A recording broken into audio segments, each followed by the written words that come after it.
Right now I'm drawing with an HB pencil.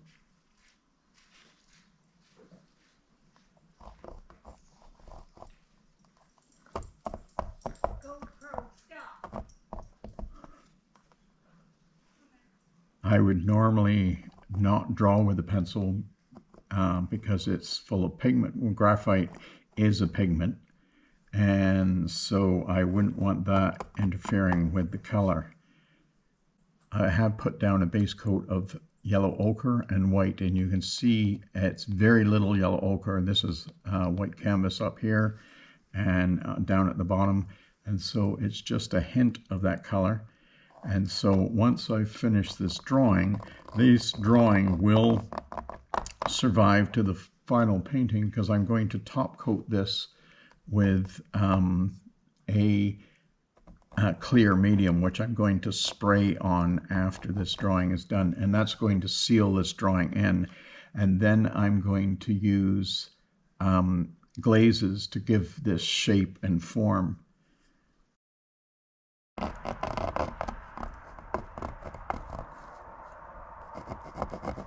We can color in some areas, and here the HB pencil doesn't really quite get it dark enough, so I will switch to a softer B pencil.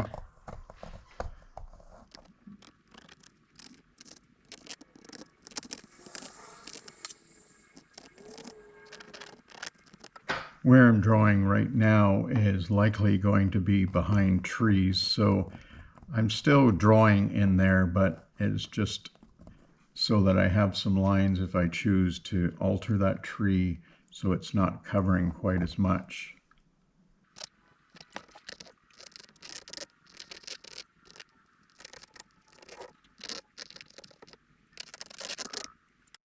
Switching to a 7B right now, and we're just going to put in some darker tones. You can see the difference in value between the B pencil and the HB, but you can also see the texture quite a bit more. We're not too worried about that because we're going to be putting in a lot of dark glazes over top of this area.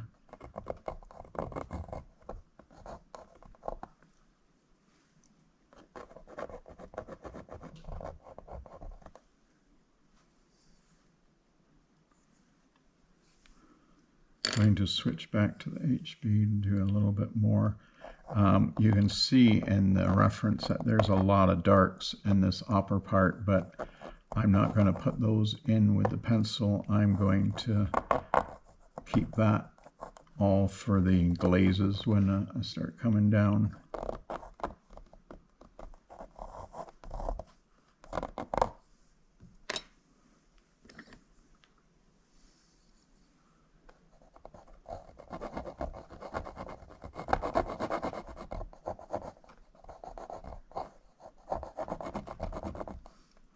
Just separating out this piece. This is Old Baldy, and this piece of rock right here is actually not attached to the cliff face. There is you can walk in behind that when you're at the bottom.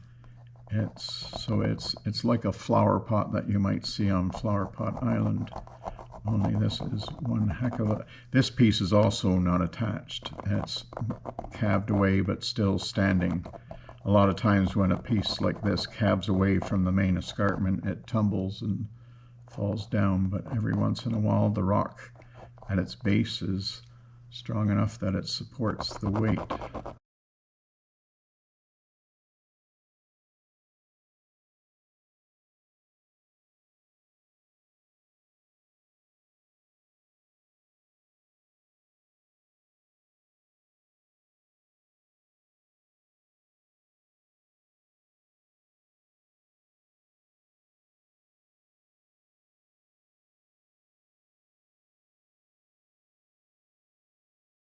These rocks here are all in heavy shadow with just a little bit of highlight where the sun can get at the rocks. Most of them are heavily tree covered.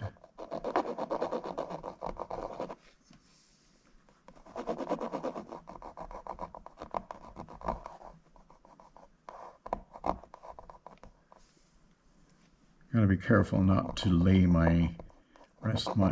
my hand across the canvas, because until I fix this with the medium, I can easily smudge this drawing, especially the 7B. The HB pencil is a lot better for doing these fine cracks. That would actually be incredibly time consuming to do with rigor. Not incredibly, but somewhat time consuming. I want to watch I'm not making anything too repetitive. I'm looking at the reference the whole time I'm doing this. Not worrying about trying to copy that reference exactly, but just trying to get an idea of the way this rock is fractured and cracked.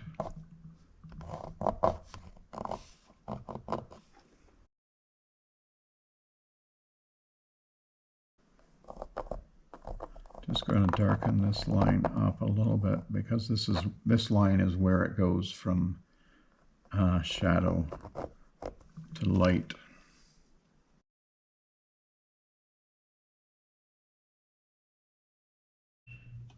When you're putting the medium on, it's probably better to use a matte medium. A semi-gloss would be okay, but you don't want to use a gloss, just because when you start working on that, the glazes are going to slide a little bit too much on the gloss. Definitely matte is preferred.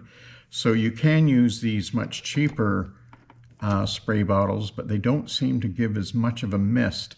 So I prefer to use the slightly more expensive dollar store sprayers. And why you have to keep that in mind is chances are it won't work after you've done this, even if you clean it well. Every once in a while you can clean it well enough, but you want to have a very light spray at first, because if you put too much down there, it's going to start to bleed. So I think we'll let that dry, and I'm going to give it successive coats until I feel like I've got a complete coverage of that. I allowed that to dry overnight. When I sprayed this with the medium, it was a glazing medium that I used, thinned down. It had a little bit of a pebbling from the spray, and so I sprayed it with water just to help self-level of that after. And you'll see that now this is not only is this smooth, but it doesn't matter how much I rub it, I'm not smearing that pencil. So that graphite, which is a pigment, is completely locked in. So now we're going to do some glazing. I don't think we're going to use that brush. I use one of my favorite 3/8 brushes, 3/8 flat. So we're going to mix up a little bit of ultramarine blue and white. And I'm not using a lot of white here, so I'm not too concerned. I could use zinc white. I'm using titanium white. Zinc white is a little bit more transparent, so if you have any concerns, you might want to switch to that. So I'm going to glaze the shadow side of the rock to start with. So we're just going to come out here. That's a little bit too heavy, so we're going to take some of that off, because we want to still be able to see the line drawing underneath. We don't need to worry about that up there, because that will all be covered. And so I'm just using water now, just thinning that down. And again, I'm coming way below, because that will all be covered in trees. And I'm going to take some of that off.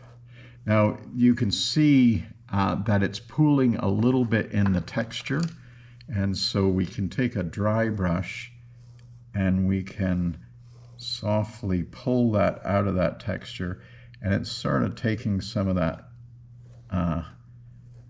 paint off, but it's until that really starts to dry that's going to continue to pool, and so you just keep using that brush to pull that out of the texture.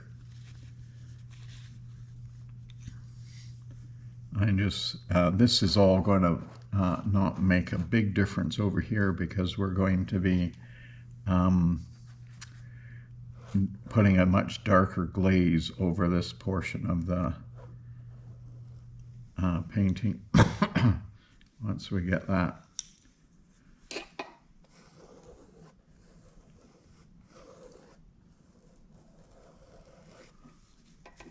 So I'm just taking some of that off now.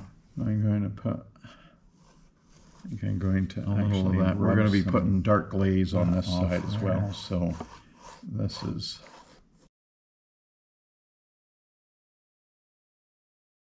I think I'm going to try the rigger here.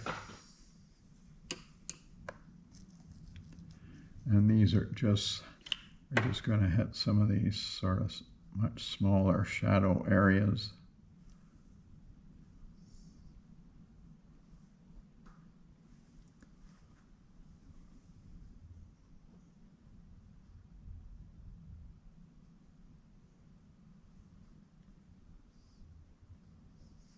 A lot of this is getting shadowed by the canopy of cedars above.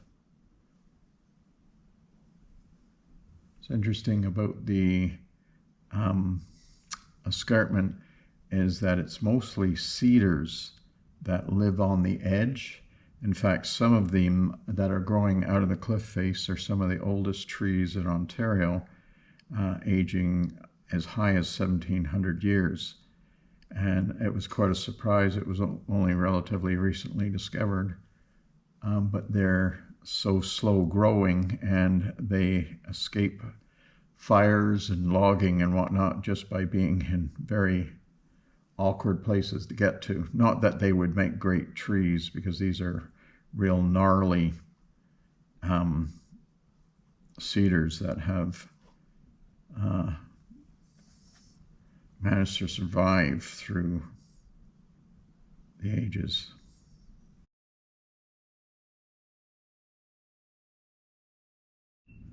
So I'm just mixing up some dark green. I'm just going to start painting the trees in while I'm waiting for that glaze to dry.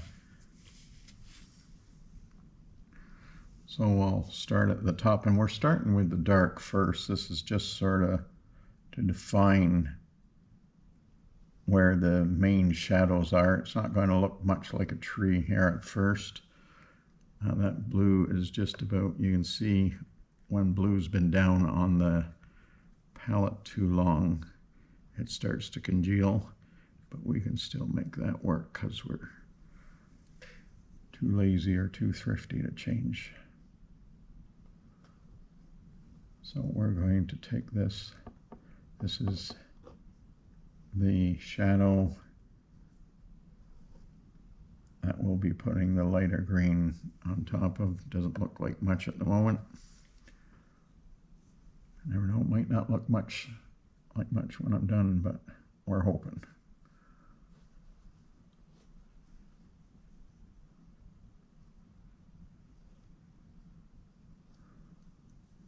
I'm using a rigger here, but the 3/8 brush would probably be better.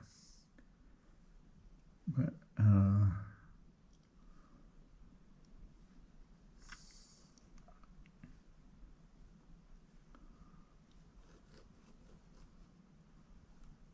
so these shadows are getting a little bit repetitive in their distance. So we're just going to turn that into one larger shadow.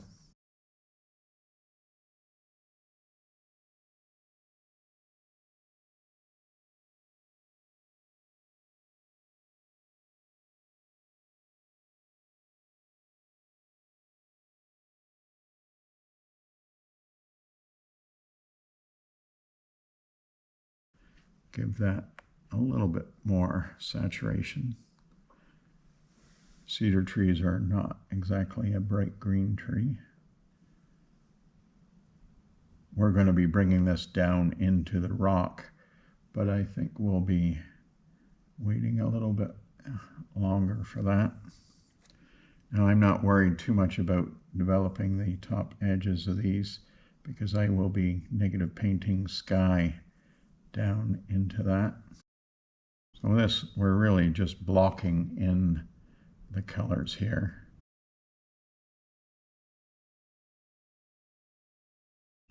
So I've added a little bit more ultramarine blue there. That's a little fresher and a little easier to use.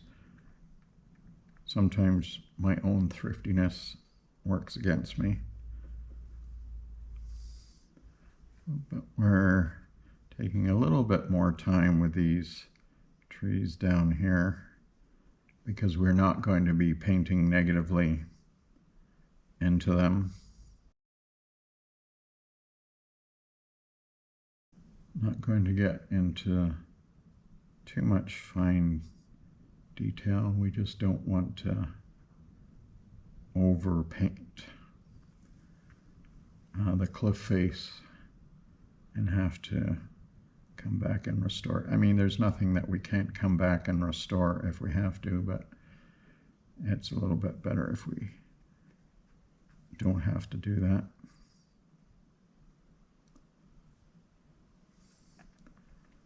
So when I'm painting the trees, I'm just keeping in mind that the cedar trees in here are conical in nature, and so we just want to give them a little bit of shape and form. Sometimes they can be a little formless in nature, depending on the lighting. If you have dramatic lighting from the side, they can look quite good, but these aren't too bad.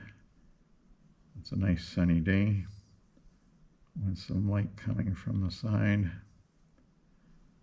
This is actually going to be this picture was taken in the early winter, and so all the leaves are off. These are likely birch, because amongst the cedars around the escarpment, birch is the next one that's most common there. A lot of the other species can't quite survive the drought periods that are often around the rocks as the water drains away. But, so I'm not going to take that up too high just yet. We'll do that a little later. And we'll just add a little bit more detail.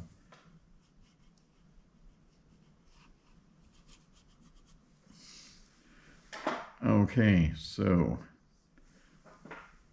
just going to pull a little bit of that green up there.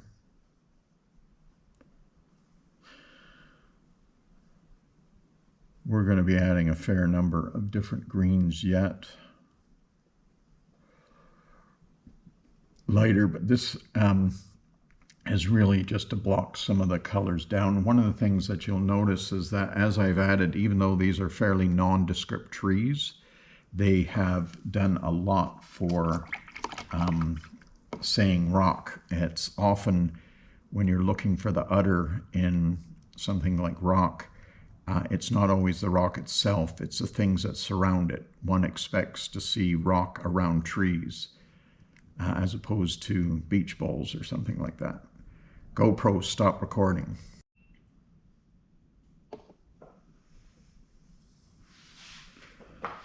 So I've got the canvas on a tilt because I want this to run down. We're doing the dark glazes that are initially coming from the contaminants in the soil above the rock and often the iron in the rock. This rock isn't showing a lot of orange from the iron, but we will put some of that in just for the hell of it. But initially we're starting off with a dark, which I'm mixing from the burnt sienna and ultramarine blue. It doesn't work with the phthalo blue because the burnt sienna will go green, and especially when you're using it as a glaze. Now I'm using water as the glaze medium, and I very rarely use glazing medium. And I've done a video on why I do that you can watch rather than going into length here. So I put that on fairly thick, and now I can just sort of drag. This is a clean wet brush, and I'm just dragging that color down. And it's a good idea to have a paper towel ready to catch any excess coming off there. I think we're going to take a little bit of that off there. And so one of the things I like to let that drip down is it looks very, because that looks very natural. That's what's actually happening in the on the rock itself. The rain water is dripping down that. So I'm coming in, getting this whole rock quite a bit darker.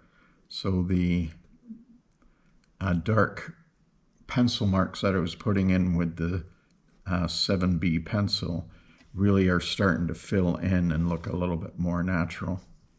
So I'm going to let that, well, maybe not, just not yet. We're just going to come down. And so one thing about this, if you do want a very specific glaze, I'll just do a sample on this side, is if you put a wet line down and then you come in with paint, it's going to follow. See how that took that curve? So you can control this to some extent. You're not going to get it to go back uphill again, but we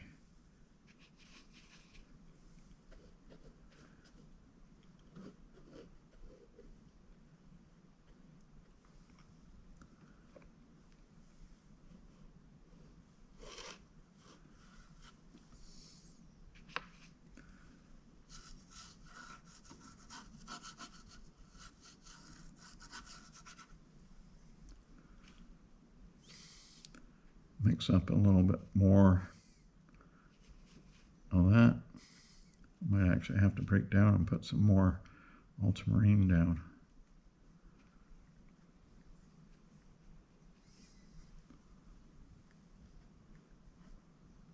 So this is pretty thick paint, really almost not a glaze, but we are going to be thinning that down by using a clean brush. And then we can get in there and move that around, soften the edges. We don't want to lose everything we've drawn in there.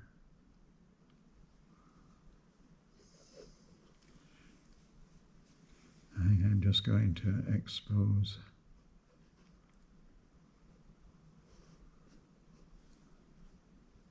And the nice thing about using a paper towel to lift some of that is we're getting some nice random marks of that underlying glazed surface. That's one of the things that defeats a lot of rocks when people are painting them, is they look very contrived. And so we're trying to avoid that. We're not too worried about getting it on the trees here, as that was really just blocking them in. So I think we're going to just put a little bit as shadow work along the top there. So you put the paint down and then you move it around with a clean, damp brush. Do not worry about all the Kool-Aid drinkers that tell you not to use. Stop, GoPro, stop recording. So don't worry about those people telling you not to use water in acrylics. You can see this was water lately. That paint is locked in beautifully. It's not going anywhere. I much prefer using the water as a glaze than glazing medium. It's a lot easier to control. It dries faster. and you can come in much quicker, like I'm doing now, where I'm coming in, making that glaze darker. Even though it's only had a few minutes to dry, it is quite well locked in.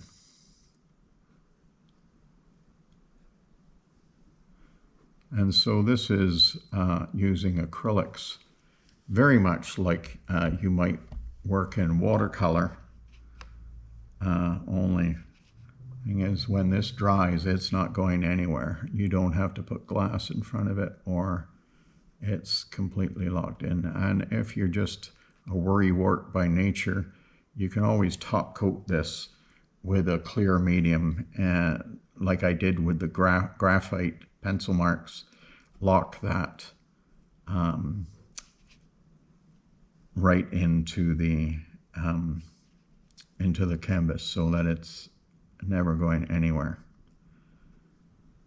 And one of the things you may often hear is about varnishing a painting after it's done. Acrylic is one of the toughest materials. They've stopped using oil paint on houses because acrylic paint is so much tougher. And so if you do need to top coat a painting, use an acrylic medium to top coat it. Tri-Art Paints has a final finish, which is what I choose to use if I need something a little bit beyond the regular acrylic. Most times I'm putting a varnish on to even out gloss, not because it needs protection.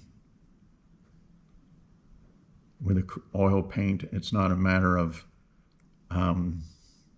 forget that, cut.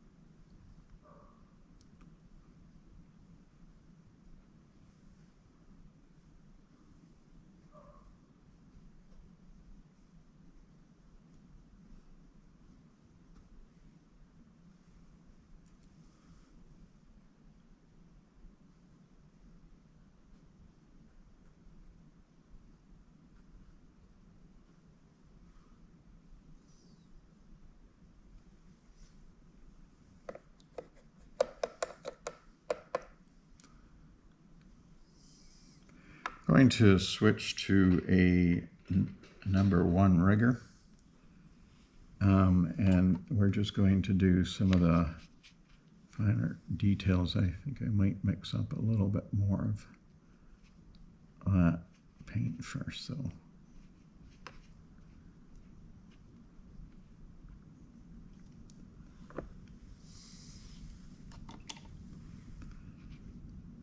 So this paint is very thin, which is ideal for getting fine lines out of a rigger. So we're just going to, there's a lot of paint on here, which is okay because we're not quite doing fine lines yet. So I'm taking this rigger and I'm just using it sideways to smear like I was with the larger brush. So we're just taking some of that paint off before we come in.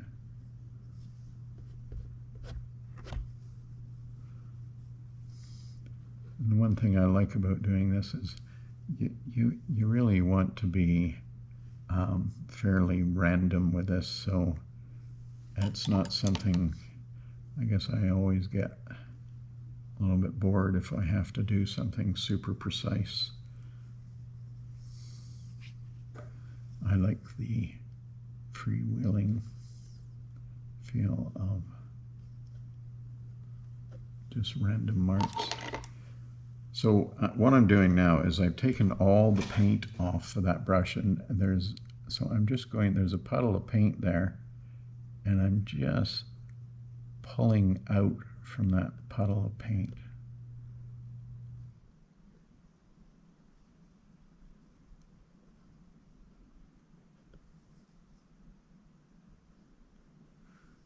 There's lots of crigs and crags up here, so I'm using the pencil marks as a guide. So sometimes the pencil marks get completely covered, and other times they are out there to be seen.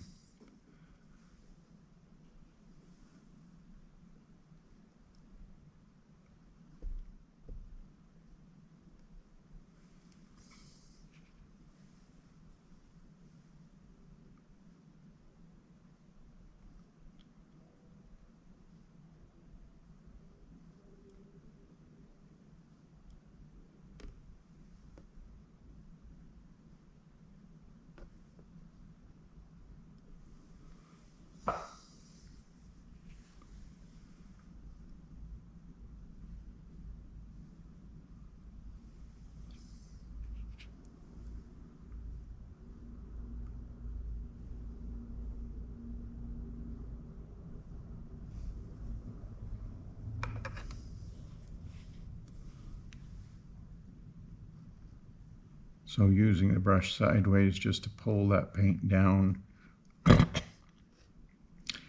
On the larger painting, when I'm trying to get this paint to drip down, I may actually spray water directly on the surface to get a little bit more drip action, but this is such a small painting that it's really a little bit overkill to spray water, so I try to do it with the brush alone.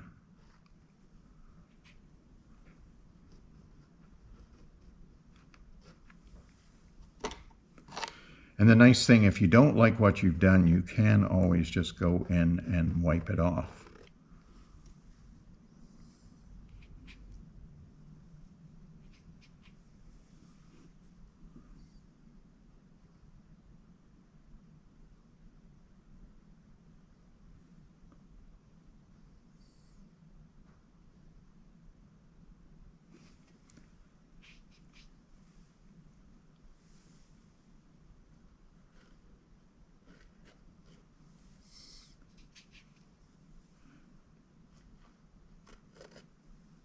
And I'm using that rigger on the side, mostly because I want to make sure I'm getting very random marks. I don't want to get too contrived, no matter how, well, when you're looking there, it's very hard to not let your brain take over and let it paint what it thinks it sees, because it never does see too accurately. Not never, but often.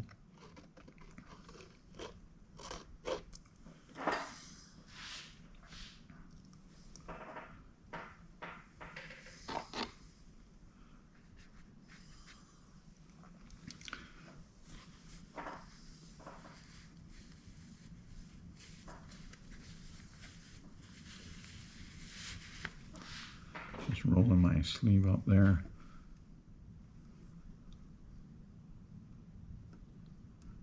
So I'm coming in with the blue that I was using to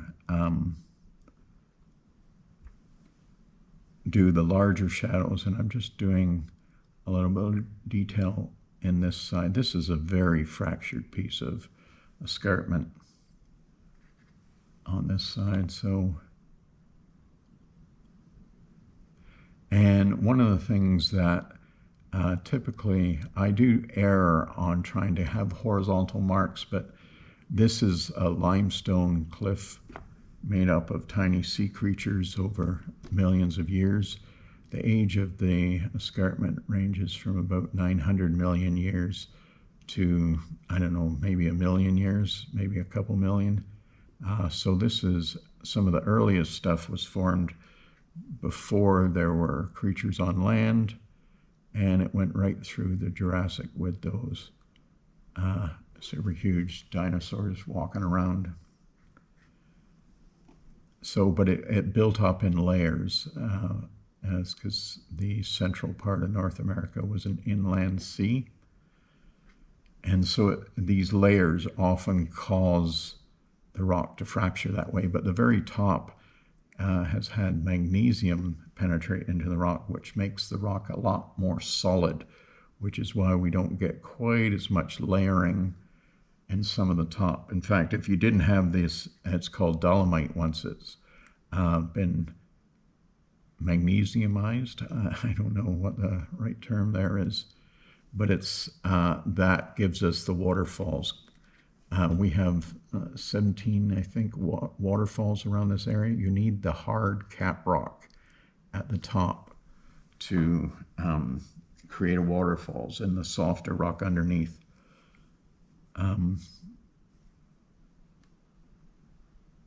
So this is very thin. It's looking a little bit repetitive there, so I'm just going to smudge that a bit to take some of that away. And I think we might come in with our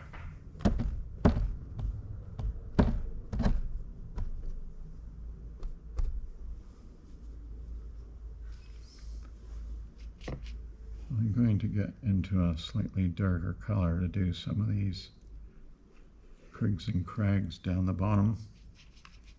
Hardly any paint left there, but when you're using so much water, you really don't need a heck of a lot.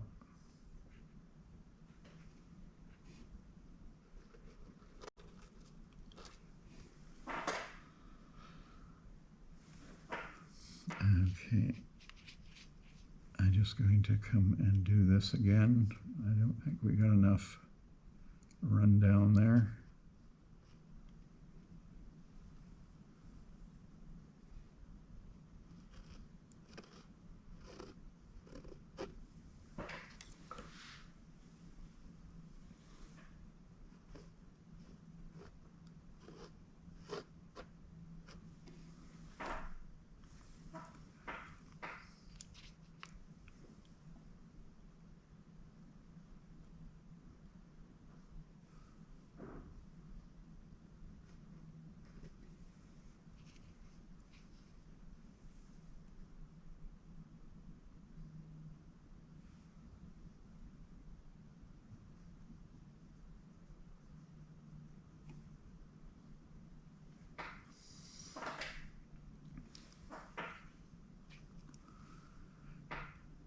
One of the things that's really nice about this graphite technique is most times when you're drawing in an acrylic painting, it's a waste of time because it gets lost so early in the painting process. You do all this beautiful drawing and then you're filling it in and it's gone.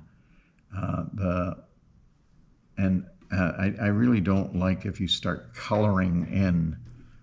Coloring usually doesn't have, it has a little bit of a contrived look, I think, but certainly some people can make it successful. So we've gone to that blue color again. I like to use blue a lot rather than like a true gray, as it certainly makes the rock much more interesting color-wise. Certainly when you look at the reference, you can see a blue cast to it, but not as blue as what I've done. And that is intentional. It's not a matter of me being colorblind.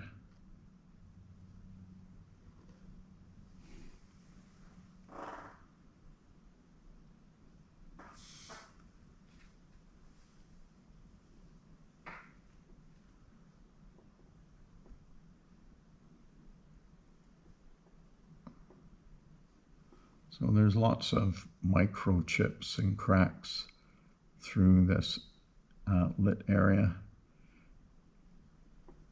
This is a, I think I've said before, this is Old Baldy in the Beaver Valley in Ontario. And it's such that I've gone back to this several times to get the right lighting on this rock. And I've done some very large paintings of this rock where I've actually taken a series of shots with my good friend Rob Stewart, who has a super zoom camera, so we could shoot this across the valley and get some real detailed shots. So it's just so I could really see this rock. I don't want to do too much more to that, and I'm just going to blot some of that off just to quieten it down a bit. I want that, a fair amount of that yellow to show through. So I'm just going to do a little bit more of the dark over here. So I was really stretching that paint, so we'll mix up a little bit more. And then I'm going to show you a little bit of the rust color. There's really isn't, there might be a little bit coming in through there in the reference, but we're going to put a bit more.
GoPro, stop recording. So I'm mixing actually a very dark green to reinforce the shadows in the trees. So this is burnt sienna and the phthalo blue. So we're going to come in here. Whenever you're painting something like trees, it's always nice to use a variety of color. Don't just mix 2 or 3 colors. Have those colors move around as much as you can.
So we're going to start putting some of these trees growing out of the face of the rock. So we're just starting with the darkest shadow. There's quite a few on this case. I don't know if I'm going to put as many as there actually are.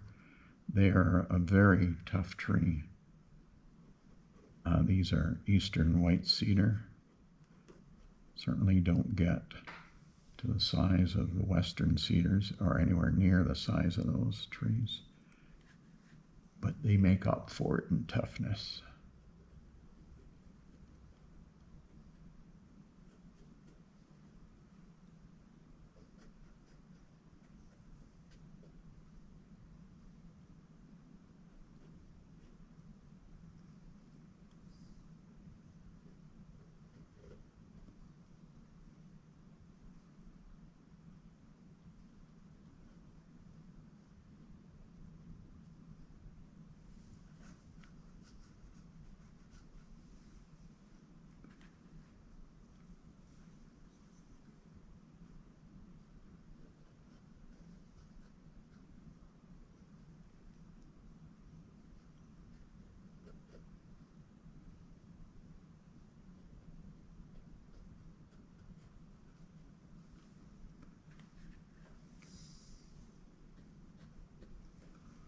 I'll mix up a little bit more of that.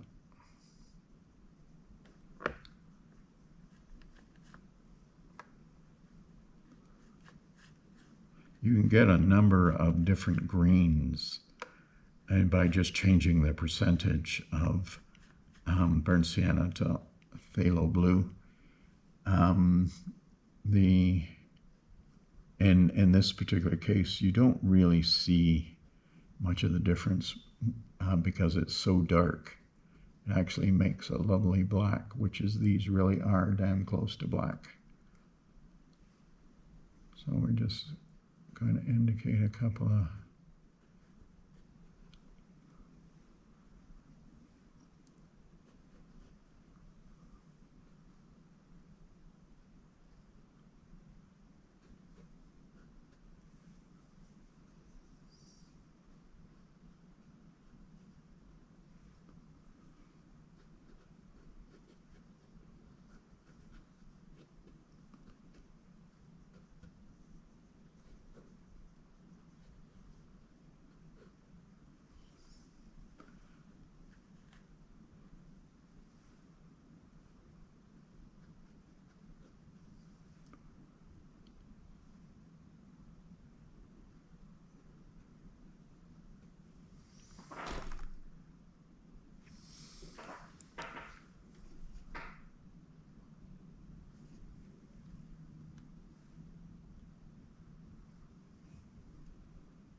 not sure what I'm going to do with this tree here right now, so we'll leave that, but just got to put a little bit of the trees coming. I don't like the way those two are lining up, so we'll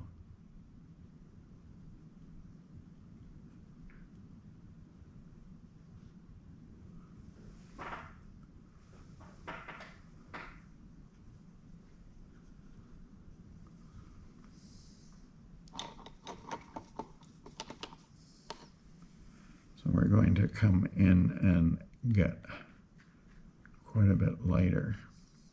So we're going to throw in a little bit of white into that green. Cedars are not a real vibrant green, so I want to be careful not to go too over the top with this. But I think that looks like a pretty good cedar green. I mean, certainly there's no reason why you have to stick to the actual colors. Like I've seen red trees, blue trees. It's whatever is going to work in the painting, but this is fairly representational, so I'm not going too far out into left field with these.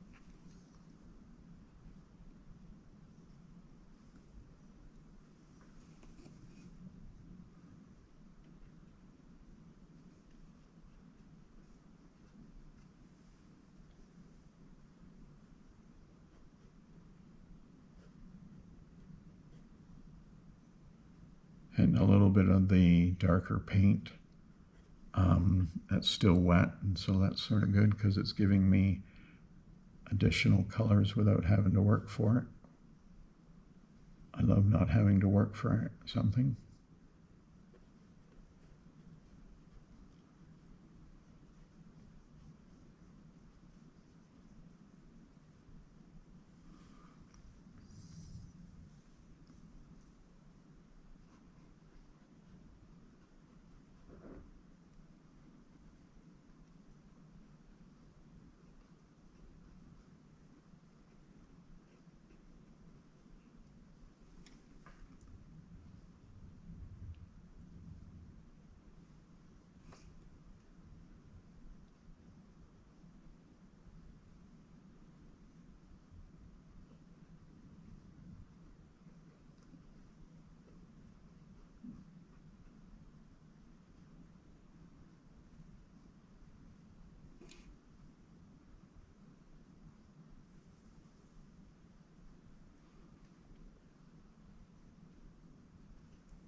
Painting a lot looser up here as the trees are. I'm going to be painting a lot of negative painting into that.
Putting a lot of burnt sienna into this, just I want a different dark, but I don't want it, the burnt sienna is going to make a more desaturated green, which I think will look, so I'm just coming back over top of this one to make that paint a little bit thicker so it's not transparent.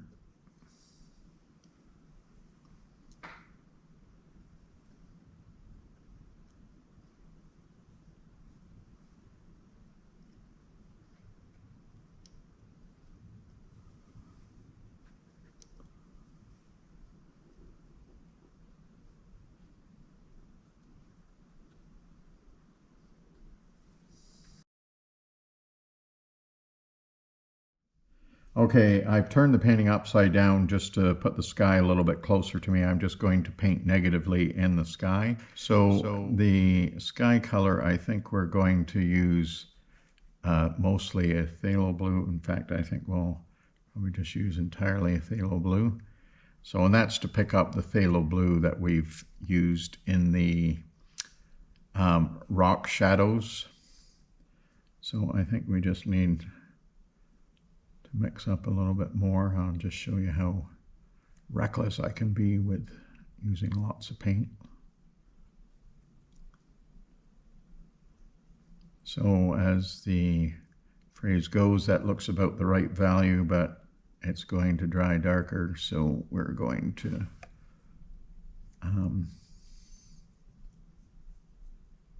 Make that a bit lighter, so I think that should be enough.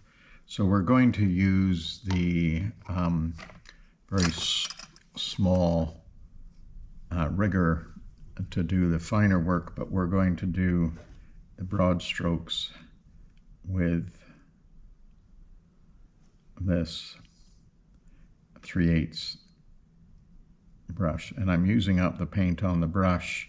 Just wipe some off on the top there. Just as the brush gets less paint on it, we can cut in a little nicer. So just coming in with the corner. A lot of times when negative painting, I try to leave some of the background, but in this case, we're not interested in any of that background showing through. So I've turned that the right way around, and it's definitely nice to paint it right side up. It's less struggle on your brain having to reverse things. I'm just coming in. I see little bits of the background showing through there, so we just want to take those out. The unevenness in color you're seeing there is just the different rates that the paint is drying. The lighter is still wet,